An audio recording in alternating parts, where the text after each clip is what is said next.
The FBI says the problem is real, and local law enforcement officials say I-80 plays a big part in men buying and selling young girls. While many kids are kidnapped, those who run away from home are easy targets for pimps traveling through. Now police are reaching out for help. Some local truckers are signing up.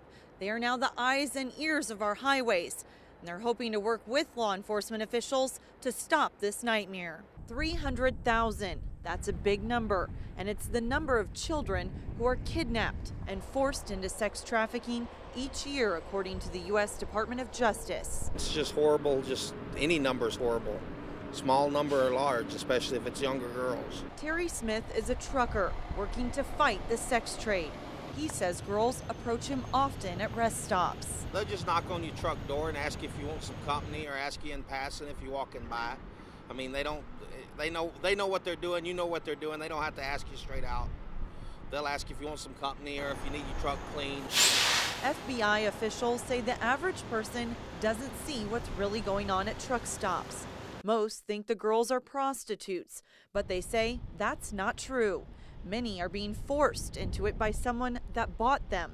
The girls call them pimps. Personally, I like to find out who they are and take justice into my own hands. As far as I'm concerned, if they can do that to a child or anybody, they're not human. The FBI says traffickers recruit out of schools, shopping malls, concerts, and football games.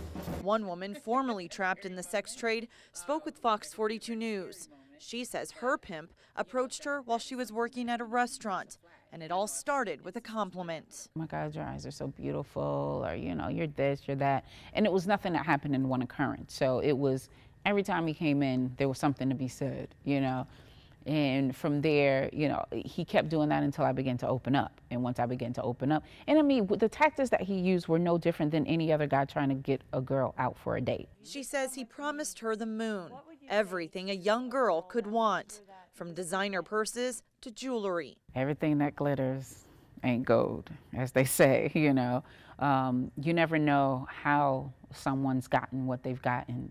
And everything, there's nothing that's free. There's no such thing as a free lunch. There's nothing that's free, and it all comes at a cost. A price higher than she ever expected. He was physically abusive. He was emotionally abusive. He isolated me from my family, so there was no contacting anyone. He threatened to harm my family if I were to walk away. He had all of my personal information, so, it wasn't very easy for me to just walk away. The FBI says that's something you should keep your eye out for. If you see a group of girls with someone who is carrying their IDs or controlling their purchases, take note.